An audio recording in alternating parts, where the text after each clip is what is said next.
Basically, we've run a little bit over time, but it's okay because we're neurodivergent. But we are just going to go to the Q&A, and we're going to do it for 10 or 15 minutes, and then that will be it. And yeah, so basically, if you have any questions for the team, if you have any questions, yeah, for us, just now's the time, really. Will you shout? Hey. Do you want? Yeah. Oh, I'm sorry. Oh my god, I use cable. Sorry. Oh, just. Oh, sorry, everyone. Just shout. Or we can tap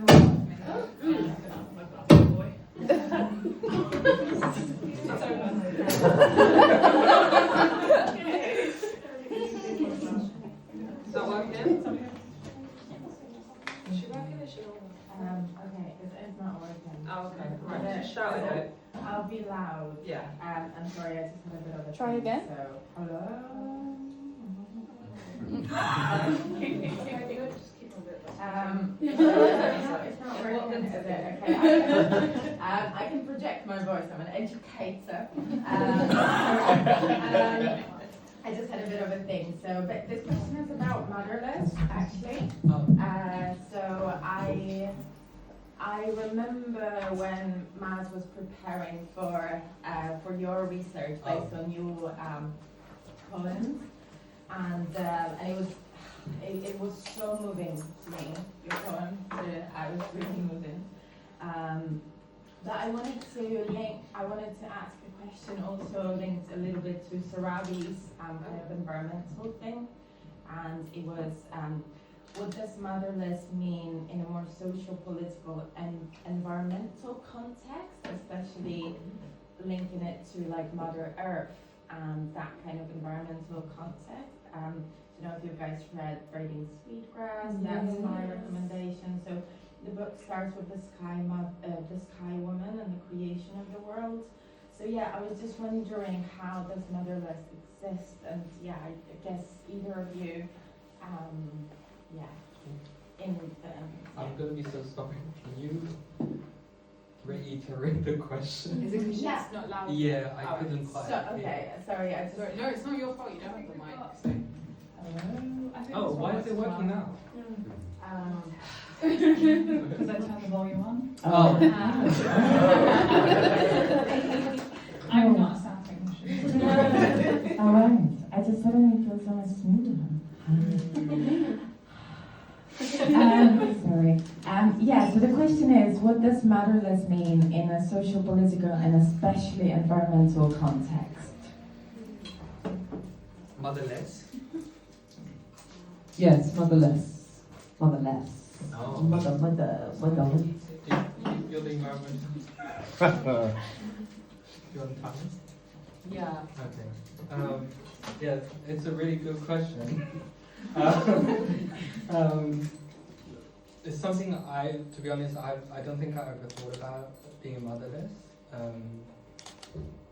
But if we were to take mother out of it, like my argument with my research was that we put so much pressure on the mother, like as a thing, and it seems like motherless seems like there's some certain, if I'm understanding right, if we take a mother's traditional views like being caring and nurturing and almost sometimes can be protective, then motherless, if the world is being motherless, then we are lack of that protection and lack of the nurture and lack of the love and care the mother figure could offer.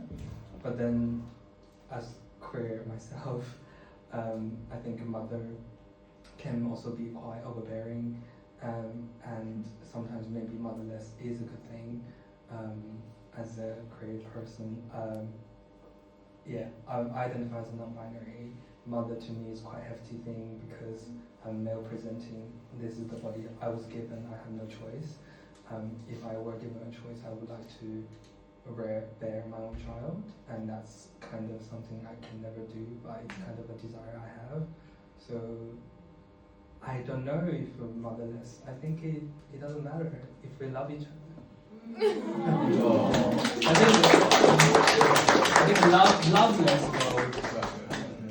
godless world be much, much more devastating than motherless world.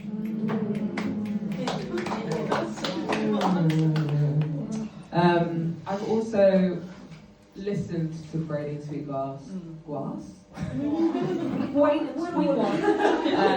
And also like another book that's really like similar concepts that it looks at is Low Tech. If you Julia Watson Low Tech, that's also a really good one that looks at like ancestral practices and practices that have been going on for centuries and centuries to do with the land, and how they're a really important thing that we overlook, especially if you look at like farming techniques, agricultural techniques, and just like ways of living in general. It's called low tech because it's like the opposite to high tech. So how can we look back at some of these like practices that did pretty well for centuries and centuries and centuries, but then we just disregarded because they're like too laborious or like they're non-Western, so they don't make sense. And they didn't bring enough capital. So like an example, and I will get to your motherless idea in a second. One of the examples is this like Chilean farm.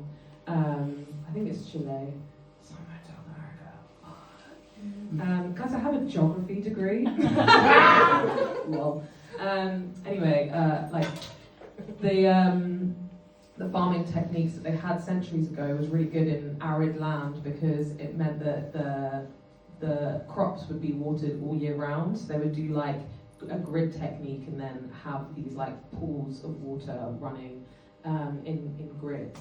And yeah, there's barely any of that now, even though that like supplied water seasonally at the right times and stored water as well. And they don't do that anymore, so there's just like farming has gone.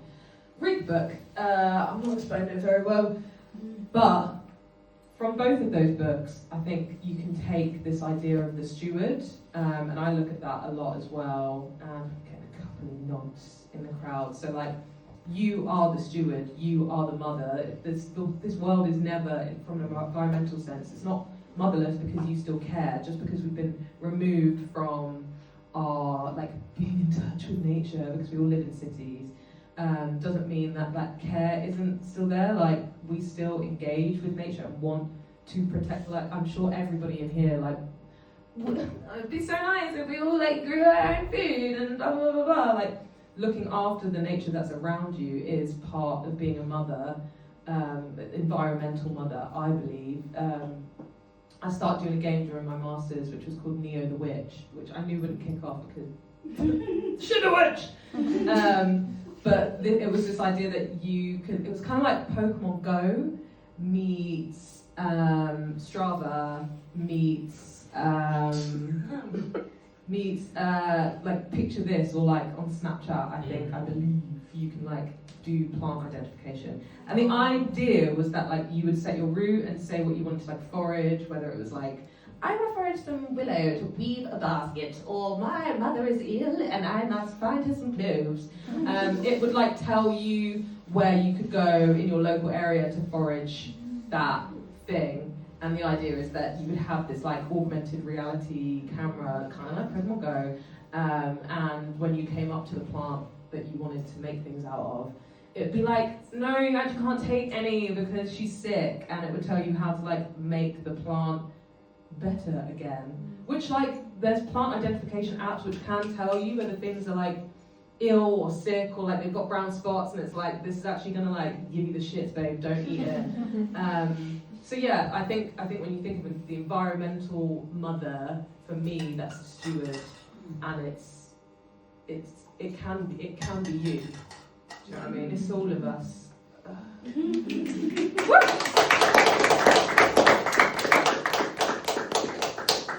Any other questions from the audience? Yes.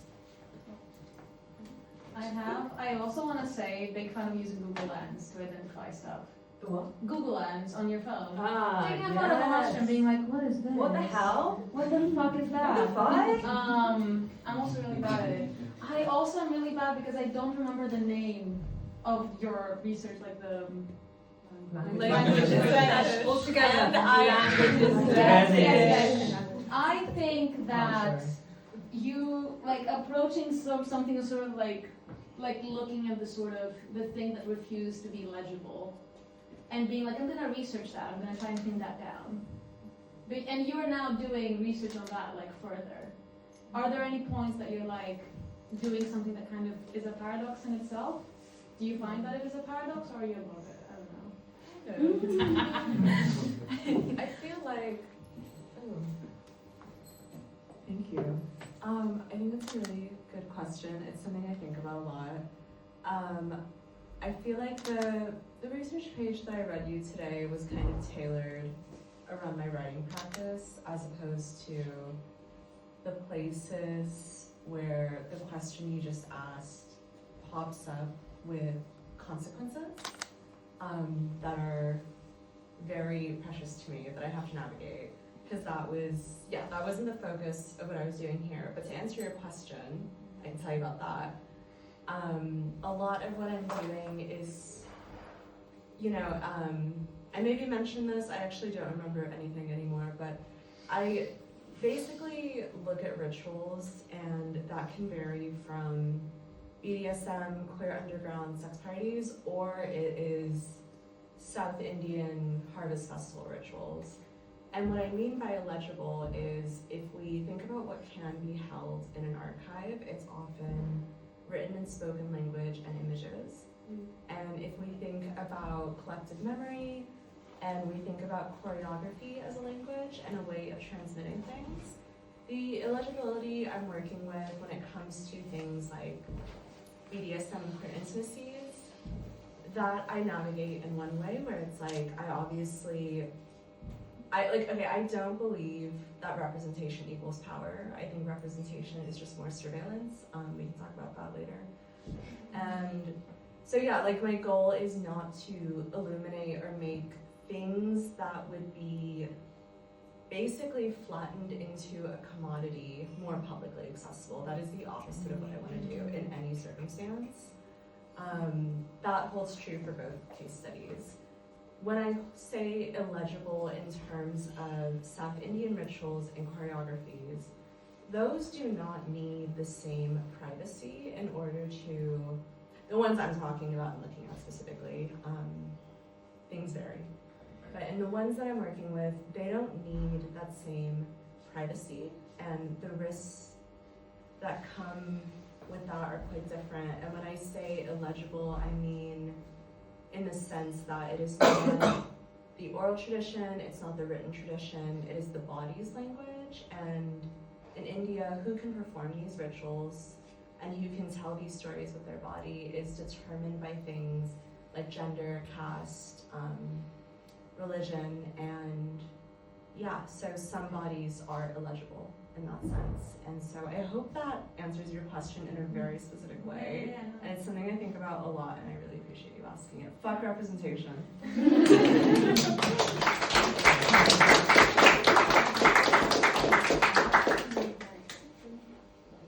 One more question.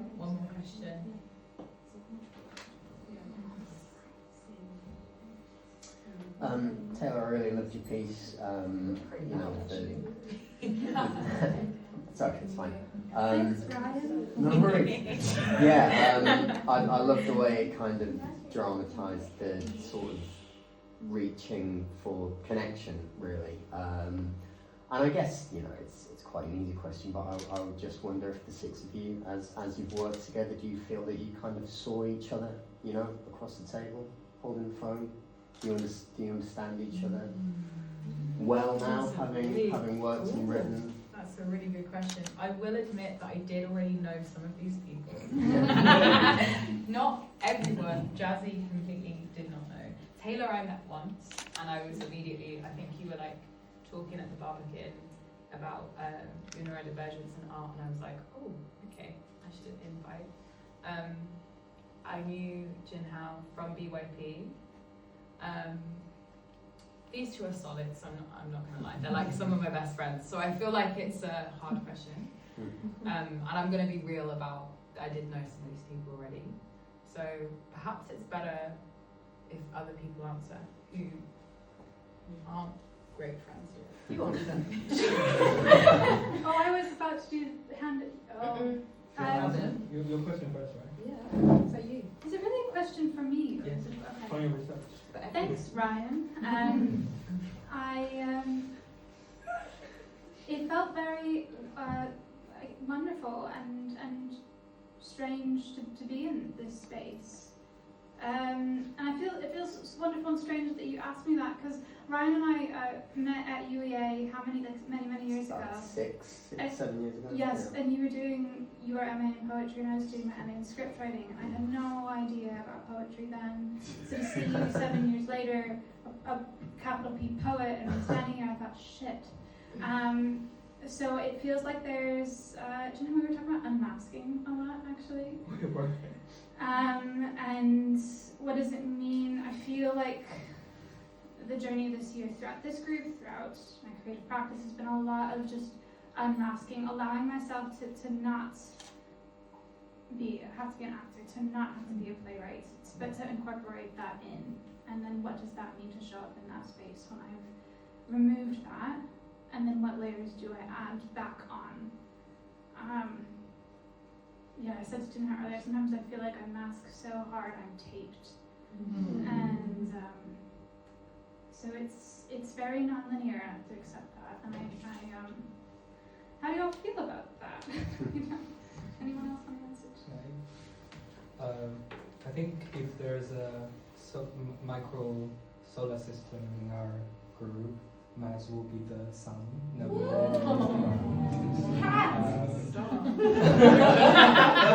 because the radiance of warmth is creating an environment which we kind of nurture ourselves, but also nurture each other through our own research with each other.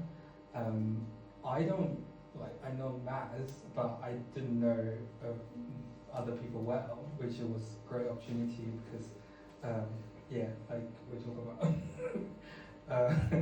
being ASD and kind of, sometimes you don't crave for social interaction, but because you feel like you're surrounded by normies and then you don't get understood. But being part of the queer and neurodivergent group, everyone's like, oh, we're all quirky and whatever. Can't meet the big deadlines and all that.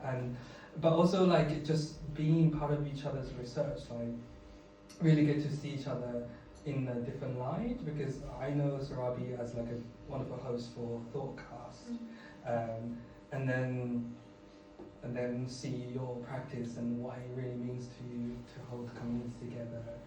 And also, Andrew, I stalk your Instagram thinking you're just like artsy, very like, and then you share your poem, which is amazing. Like she just rotated our group, like in 10 minutes, 15 minutes, she read it. She's like, oh, I wrote this thing like about babies. I'm like. Which is on the website, by the way, so you should definitely check it out. And also the other ones like about intimacy and all that stuff are just like amazing. The way the language come out of her, then it's just great. Yeah, and Taylor, I think we're just definitely bonded because we like ASD, recognize number. But kind of love each other, just like hey yay, like whatever. But it's pretty great. And Jazzy, like obviously I didn't know you well, but today like I get to experience your poem, which is amazing. Like oh my god, yeah. Thank you. Yeah, it's just so glad we get to share the space together. And Zoe, your wonderful magic with the website, and Helen facilitated.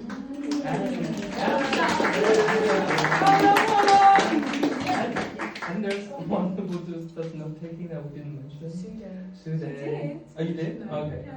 I didn't hear the dedicated paragraph. I heard it. Oh, was it there? Oh, it was. Yes. Okay, sorry. Okay, Sudan was there as well. Yeah, okay, cool. I was just like, because I feel like you named everyone. I didn't hear the name come up in the same pattern. So where's that? It's like I'm looking for the signpost. Well, yeah, anyway, I'm occupied the night like too much. Anyone want to take That's beautiful. What's the time Yeah, Okay, time. Time is fine. But Thank you so much. I feel like, does anyone want to say anything? Josie, do you want to say something? I feel like you haven't said much. I just want to say I'm really grateful and that I just hope that we continue to get to know each other because I do feel like I've just gone into the deep end. Yeah, maybe we can do a harmony at the pub.